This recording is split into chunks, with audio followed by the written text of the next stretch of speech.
so forth, and what a decree is all about. We're in a day right now when we got to activate some things, and we've got to get heaven working with us on our side, and we have to do it their way. God has a way that He has everything set up. He knows exactly how it works the best, and we don't need to improve on it. We just need to be in agreement with Him and do it His way. So how do you activate heaven? How do you get a response from heaven? And I was thinking, when I was thinking about the title of this, with how do you get God involved in what you're doing and get Him going? Most of the time, He's already going. We just don't see it. Remember when Elisha was out there and they were surrounded and, oh man, everything was going the wrong way. It was all going south. And the servant was so scared. But Elisha said, open his eyes, Father, so he can really see what's really going on. And when his eyes was open, he looked up and he said, wow, I see horses and chariots of fire, and there's angels, and there's more with us than there are with them. And so what happens to us a lot of times is we're thinking, well, I got to talk God into something, or maybe I didn't pray enough, or maybe I didn't pray hard enough, or maybe I didn't yell loud enough, or whatever. We got all these crazy things we think we do to get God activated. Well, He's already activated. Before the foundation of the world, the earth was laid, Jesus Christ, the Lamb, was already slain. His blood was already poured. He already had it all together. He already had Genesis to Revelation worked out. And so we got to think that way. We got to change our way of seeing things and thinking. We're not trying to talk Him into anything. I think He's trying to talk us into something, agreeing with Him. And so instead of us looking up and going, oh my God, we're surrounded, what are we going to do? Instead of that, we need to say, Father, would you open my eyes and let me see the truth of what's actually going on in the spirit realm? How do I activate what is going on in the spirit realm here in this earth? Just like Jesus taught us. He said, pray like this, pray, thy kingdom come, thy will be done on this earth as it is in heaven. And so we need to get to the place to where, and I'm working on this. I know all of y'all are too, probably, or some of you are really working on it harder than others, but I want to get to where I'm more supernaturally minded than I am naturally minded, so that I can see God behind every situation. I can see into that spirit realm. I can see that God is doing these wonderful things out there, and that I'm not by myself. Don't you want to live like that? Don't you want to be to the place to where you're not just looking at all this stuff in the natural? I don't know about y'all, but I love spring. I like when the flowers are all blooming and the birds are singing and all that stuff. I'm not much into wintertime when everything is dead and it's brown. It looks like it's never going to grow. But we have to see beyond that, because Jesus Himself, even in Matthew 6, He said, consider the sparrows and consider the lilies.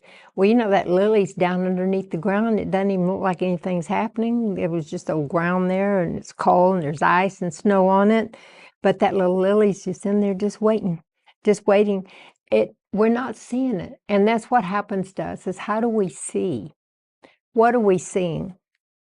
Are we just seeing the ice and the snow on the ground? Are we able to see beyond that and see, hey, there's a lily in there. It's going to come up. Are we able to look at those mountains and see, oh God, look at all those enemies out there. What are we going to do? Are we able to look up and go, oh boy, look at all those angels up there. Man, I didn't know they looked like that. And we start seeing into heaven. That's one of the ways that we begin to activate heaven's response. We just begin to see correctly and see in truth, instead of seeing what it looks like. It looks like this and it looks like that. We need to find out from God what's really going on. So how do we activate some of these things in our life? Study, of course, and pray. And I found, if I want to get some life going in me, I pray in tongues, but I also just read chapter after chapter. Doesn't matter where you read, what scripture, what book in the Bible. Life is coming to you. Even though you don't realize it, it's still coming to you. And God, you just read the scriptures. And I heard Joe Pierce say this. I like the way he said it. He said, I read hunks of Isaiah every day. And I had never thought about it like that. We're all in Texas. We have a different way of expressing. Just get a hunk of Isaiah, read 4 or 5 chapters of Isaiah, and you think, well, I don't even know for sure what it said. If it's talking about, it doesn't matter. You're eating the word and you're getting to the place where you're receiving life. So how do you activate that heaven's response? Heaven is already responding. We got to get heaven responding in us. We got to get heaven in us to where we're seeing, not on the demonic side, not on, oh my God, we're all going, whatever, this is never going to work. But we got to say, Father, what exactly are you doing? It's going to turn out exactly like you say. So what are you saying, Father? And decrees are a major part of it. So I'm going to talk just a little bit. I'm going to start today. I'm probably going to do it on another session. We're going to talk about the power of the decrees. And this is how I've explained it before. We confess the word. People think sometimes confessing the word is making decrees, but confessing the word is actually renewing our mind to what God has said in his word. We can take Peter, for instance. By the stripes of Jesus, I was healed. If we're confessing that, we're wanting to get to the place to where our mind really believes and lines up with what God said that Jesus did for us, that he provided healing for us in Galatians, that he has delivered us from sin, sickness, and poverty. So we take those scriptures and we just close our eyes and we begin to just meditate and say, Father, I can just visualize in my heart and I can see that Jesus took care of my healing.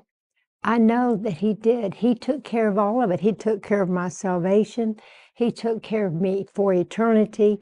And begin to just, we're talking to the Lord, but we're helping our mind to come to the place to where our mind can be renewed. Because the majority of our life, I don't know if this is true with all of you, but the majority of our life, we've heard somewhere, been taught, well, God puts sickness on us because he needs to teach us something. And, there's just sickness all over the place. And haven't you ever read how all these famines come and everybody dies? And you hear all these negative things. And then you hear all these doctor reports and they found the latest on this and the latest on, there's this disease and that disease. And so our minds, I can remember even as a child, it was constantly about being sick. People, every time they would sneeze back in my day, back in the old days, oh, you're catching a cold. So we had a program on the inside of our thinking that we were supposed to be sick ever so often or sick